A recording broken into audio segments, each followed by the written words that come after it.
So just to say that that project has been a real inspiration to us, and of course the postal service is also a hugely diverse workforce, and one for us which is right on our doorstep. So our team are talking to Sam's team about how to bring some of that good practice and kick off that kind of way of working. So hopefully I'll be able to come back and tell you about the success of that for us next time round. But now we are moving on to Elina and Marina from the Finnish Railway Museum, who are going to talk about citizen science, which sounds fascinating. Hello. Hello, I'm Elina from Finnish Railway Museum. Hi, and I'm Marina. We had a citizen science project in 2021, but we actually had planned it before. We are a museum that has a national responsibility for cultural heritage in railways in Finland. We are, in a Finnish scale, we are a middle-sized museum. We are 10 employees and something like 27,000 visitors per normal year.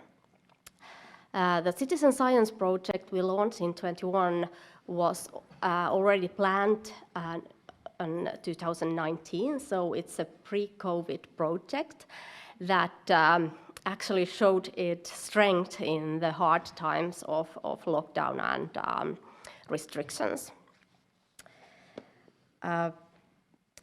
The project was called Citizen Science for Railway Enthusiasts, but it was open to everyone who were interested in railway heritage museum work or even local history. We have a lot of on-site volunteering. We have had it years, or maybe we can say the whole of our existence, more than 120 years. And that volunteering mainly happens in events and with rolling stock. And we have had some participatory projects with also with our exhibitions. But we wanted to have a new kind of,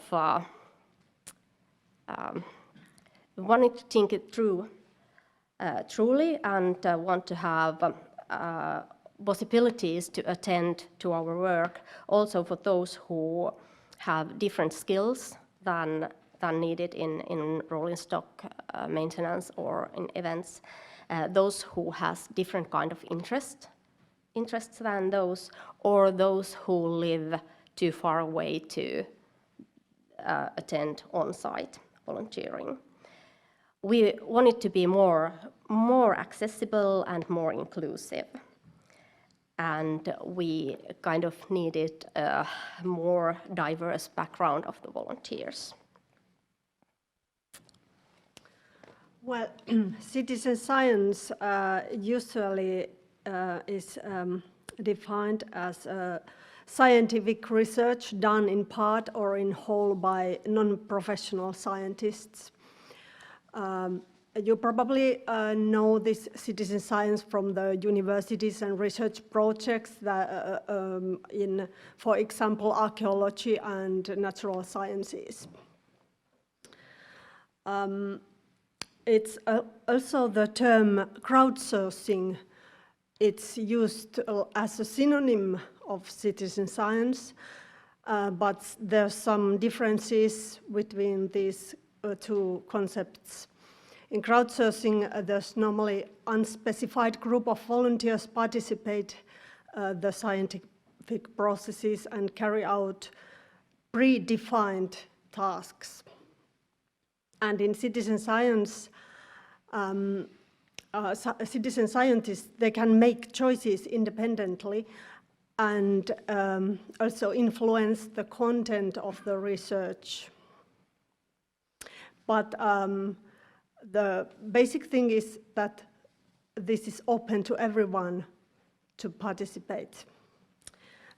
These citizen science projects can be very often they use virtual platforms. They are carried online, but also it could be on-site activities, like what museums have been doing for, well, years, decades.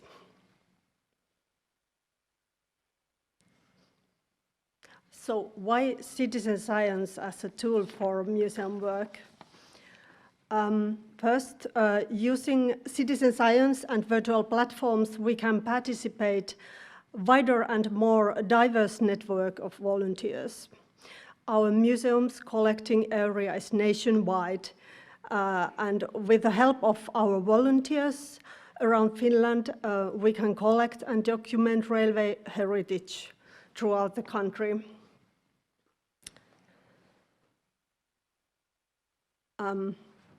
Citizen science is a good tool to not only collect new material, but also enrich old collections with new knowledge.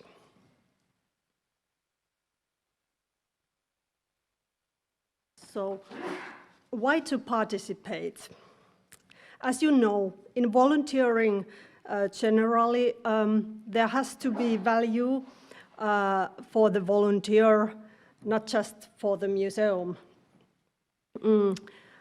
Our volunteers appreciate that in the citizen science project they can use their expertise and skills and do meaningful work for the museum and on the preservation of cultural heritage. They also appreciate possibility to get in contact with other volunteers and create new networks. This is among the feedback what we got during and after the project.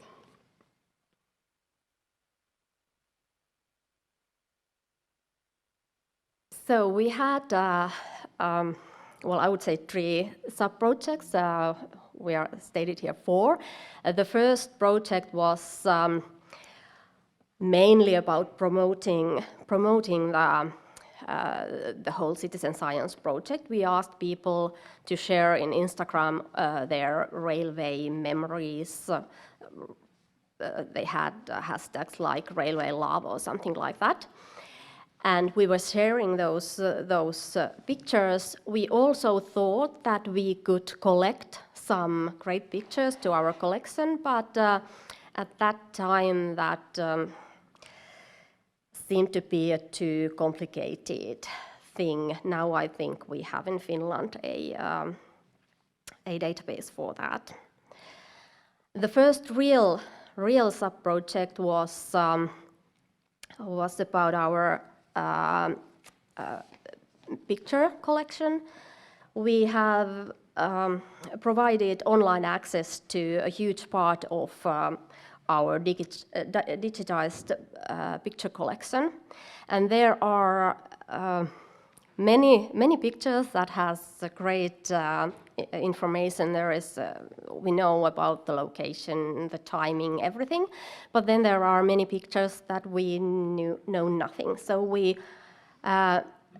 showed them to the group that has signed to the project, and we asked them to find out about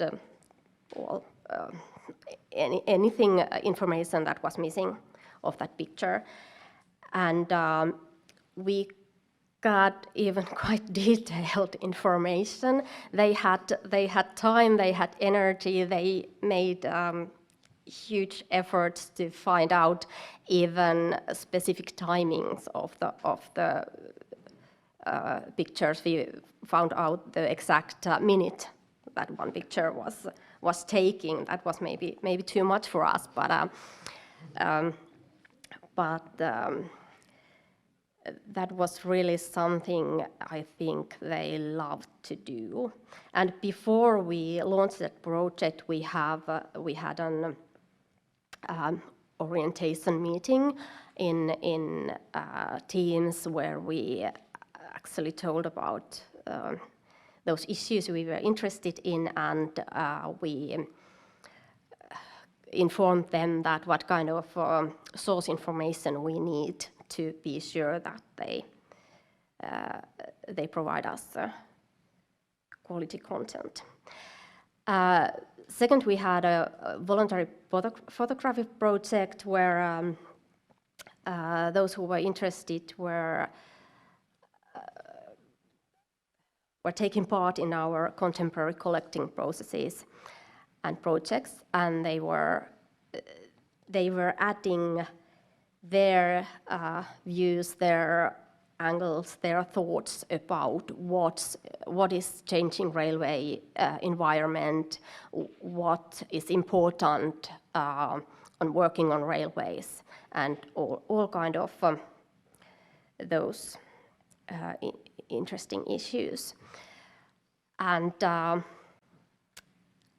well, we are situated next to the big red balloon there down, and we got wonderful pictures all around Finland. And now we think our collection is more diverse. And the fourth was about source information.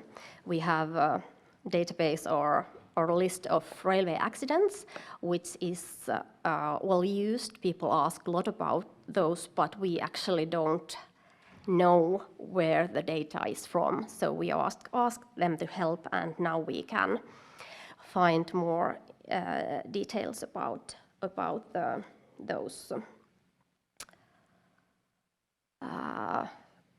sources.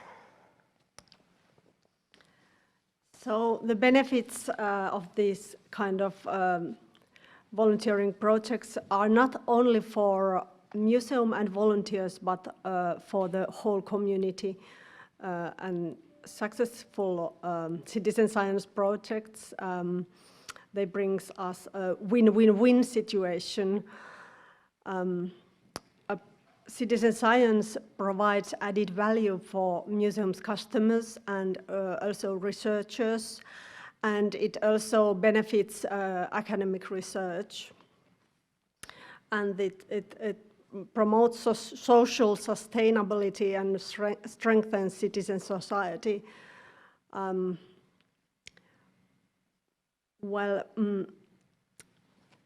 Citizen science and virtual volunteering makes also the volunteer work and participation more accessible. Projects that participate audiences in museums collecting and research processes, they help museums to become more inclusive, also help museums to democratize the collections. These issues that were widely discussed last week in the ICOM conference also.